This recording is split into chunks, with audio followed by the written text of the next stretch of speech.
Hello, students. Today I'm going to read to you about the Morquio Syndrome. It's on page 3 of your packet, so follow along, but you also have your packet to look at too.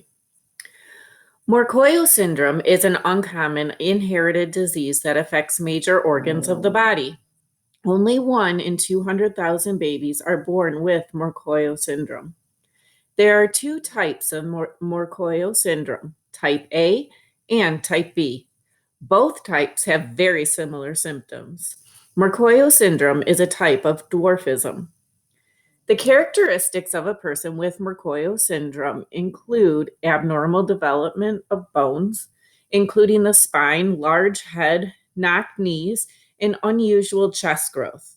Morquio syndrome was first described by Dr. Luis Morquio in Uruguay in 1929. At the same time, a radiology doctor in England, Dr. James Brailsford, also described the disease. For this reason, Morquio syndrome is sometimes called Morquio-Brailsford syndrome. Morquio syndrome is caused by the body not having enough of a particular enzyme. This enzyme helps cells break down waste.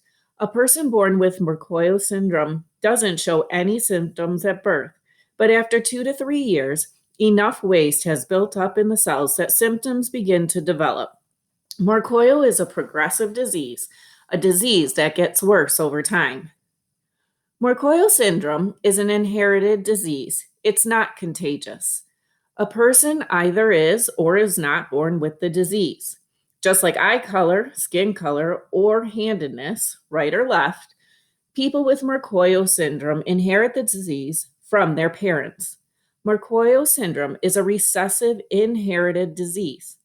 This means that in order to be born with the disease, a person must inherit a mutated gene from both the mother and the father. If a baby inherits a mutated gene from only one parent, the baby will be a carrier of the disease. A carrier is a person who doesn't show any symptoms or have the disease, but still has a mutated gene and can pass the mutated gene on to his or her own children. Often, carriers don't know that they are carriers because they have no symptoms. Genetic testing is the only way to find out if a person is a carrier. If both parents are carriers for Morquio syndrome, they have a 1 in 4 chance of having a child with the disorder. Although it is possible for people with Morquio syndrome to live long lives, their lives are difficult and there are many obstacles with which they must deal.